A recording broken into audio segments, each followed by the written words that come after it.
Hello viewers, आज के इस वीडियो में हम लोग जानेंगे एक ऐसे ट्रेन के बारे में जो पटरी पर नहीं बल्कि हवा में चलता है। जी हाँ दोस्तों, जैसे एरोप्लेन उड़ते समय अपने पहिए को उठा लेता है, ठीक इसी तरह ये ट्रेन अपने टॉप स्पीड में जाने के बाद अपने पहिए को उठा लेता है। आइए जानते हैं इस ट्रेन के बारे में। इस ट्रेन का नाम है मैगलेव ट्रेन।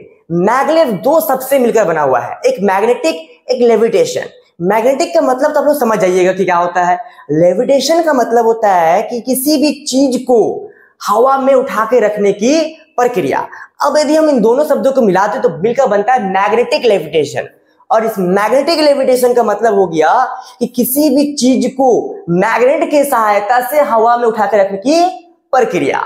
आइए अब समझते हैं कि ये ट्रेन कैसे मैग्नेट की सहायता से हवा में उठता है और कैसे आगे बढ़ता है। चलिए जानते हैं इसके बारे में। इस टेक्नोलॉजी का आविष्कार James Paul and Gordon Danby ने किया था और इस टेक्नोलॉजी के सहायता से सबसे पहला ट्रेन 1984 ईस्वी में इंग्लैंड के बर्मिंघम एयरपोर्ट से बर्मिंघम रेलवे स्टेशन तक चलाया गया था। उस समय इसका स्पीड था मात्र 42 किलोमीटर प्रति घंटा, लेकिन यदि अभी का बात करें तो इसका टॉप स्पीड है 600 किलोमीटर प्रति घंटा। OMG, ये स्पीड एक डोमेस्टिक एरोप्लेन से भी ज्यादा है। आइए अब समझते हैं कि कैसे एक मैग्नेट के सहायता से इसको इतना ज्यादा स्पीड मिलता है। चलिए, इस टेक्नोलॉजी को समझने से पहले हम लोगों को थोड़ा मैग्नेट के बारे में जानना पड़ेगा।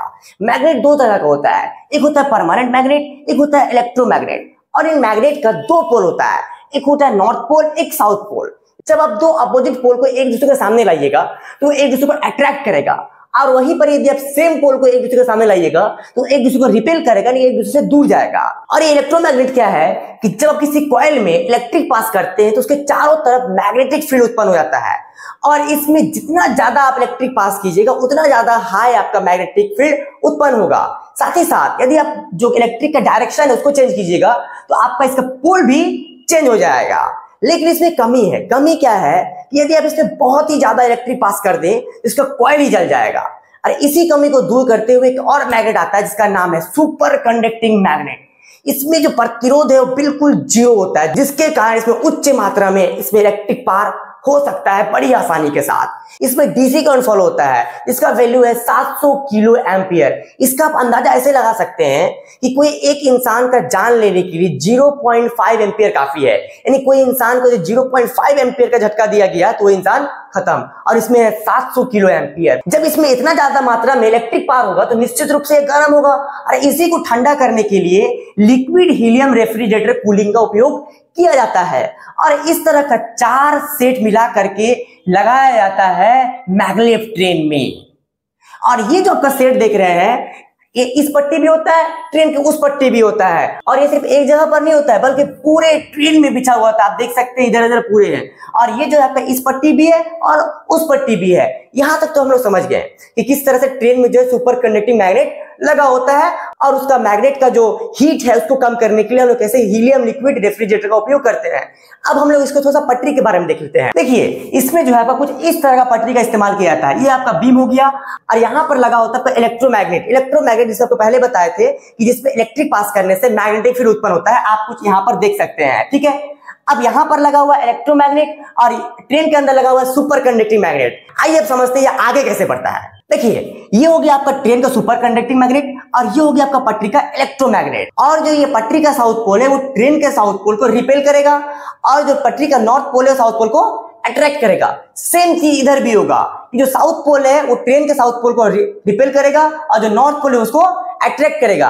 और यहां से आपका हो रहा है रिपल्सन, यहां से अट्रैक्शन, इधर भी रिपल्सन और अट्रैक्शन, जिसके बाद जो नेट फोर्स है वो मेरे लगेगा बिल्कुल सामने की ओर, और ये ट्रेन जो है मेरा आगे की ओर बढ़ना शुरू हो जाएगा। यहां तक तो हम लोग समझ गए कि कैसे ट्रेन आगे बढ़ता है। अब हम लोग समझते हैं कि कैसे ट्रेन लेविटेट होता है, यानी कि उठता है। तो इस चीज को समझने के लिए पहले आपको जानना पड़ेगा फ्राडे भाई साहब का नियम को। इस फ्राडे भाई साहब ने क्या कहा था, यदि आप किसी कॉइल के पास मैग्नेट को लेकर के जाइएगा तो उस कॉइल में इलेक्ट्रिक उत्पन्न होगा। और हम लोग पहले जानते थे यदि किसी कॉइल में इलेक्ट्रिक उत्पन्न होगा तो उसमें निश्चित रूप से उसमें मैग्नेटिक फील्ड भी उत्पन्न होगा। तो अब इसी लॉ को हम लोग लगाते हैं इस ट्रेन में आपका ट्रेन का दोनों तरफ का सुपर कंडक्टिंग मैग्नेट है जो कि एक बड़े मैग्नेट की तरह काम करेगा, ठीक है। और ट्रेन का दोनों साइड में इस तरह का 8 शेप वाला कॉइल लगा हुआ होता है जो कि अंदर ही अंदर ज्वाइंट रहता है। अब हम लोग यहाँ पर फ्राडे का नियम लगाते हैं। फ्राडे का नियम क्या था कि यदि कॉइल के पास मैग्नेट को लाया जाए तो उस कॉइल में इलेक्ट्रिक उत्पन्न हो जाएगा। आइए हम लोग से देखते हैं। देखिए, ये है आपका ट्रेन का 8 शेप वाला कॉइल और ये है आपका ट्रेन का सुपर कंडक्टिंग मैग्नेट, जिसको हम कुछ इस तरह से दिखाए हैं। जब इस मैग्नेट को 8 शेप वाला कॉइल के पास जाएगा तो फैराडे के नियम के अनुसार क्या होगा, इसमें इलेक्ट्रिक उत्पन्न होगा और जब इलेक्ट्रिक उत्पन्न होगा तो इसमें मैग्नेटिक फील्ड भी उत्पन्न होगा और यही मैग्नेटिक फील्ड का जो नॉर्थ पोल है वो ट्रेन के नॉर्थ पोल को रिपेल करेगा और यही रिपल्सन जब ग्रेविटेशनल फोर्स से ज्यादा हो जाएगा तो ट्रेन भी मेरा ऊपर हो जाएगा। इस तरह की और भी जानकारी के लिए जुड़े रहिए मेरे साथ। मिलते हैं नए वीडियो के साथ। धन्यवाद।